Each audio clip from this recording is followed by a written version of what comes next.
Kayong mga nasa Senado, no? Sa halip na mag-away-away kayo, sa halip na magbangayan kayo dyan, bakit hindi nyo nalang gamitin yung kapangyarihan nyo at mga posisyon nyo para tulungan yung mga kababayan natin, tulungan yung mga Pilipinong mahihirap dito sa ating bansa upang paano pa ba sila mabigyan ng agarang tulong, paano tulungan ng ating mga kababayan na para magkaroon ng disenteng pamumuhay, magkaroon ng saganang pagkain sa kanilang hapagkainan para sa kanilang pamilya.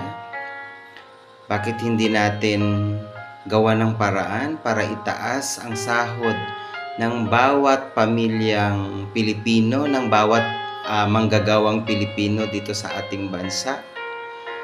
Ang taas ng bilihin, tapos ang baba ng sahod.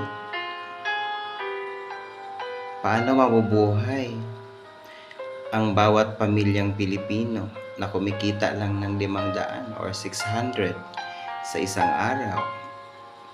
May pamilya nangungupahan, nagbabayad ng mga bills, mahal ang bilihin, mahal ang pagkain, mahal ang bigas. Ang laki ng kalta sa SSS at PhilHealth. At kung ano-ano pa, pamasahe, pagkain ng pamilya, pagkain sa araw-araw. Hindi sapat ang 500 o ang 600 pesos a day sa bawat manggagawang pamilyang Pilipino. Sana matugunan, sana magawa nyo ng paraan. Kaysa halip na mag-away-away kayo dyan, magbangayan kayo dyan, dahil iba-iba yung paniniwala nyo, iba-ibang grupo kayo, iba-iba yung mga ini-endorso nyo, may kanya-kanya kayong interes na sa pansarili nyo lang, may kanya-kanyang kayong interes sa tumakbo on the higher position. Sa susunod, sana ang priority nyo yung mga kapwa nating Pilipino na nagluklok sa inyo, yung mga kapwa nating Pilipinong mahihirap na umaasa na sana'y matulungan nyo sila.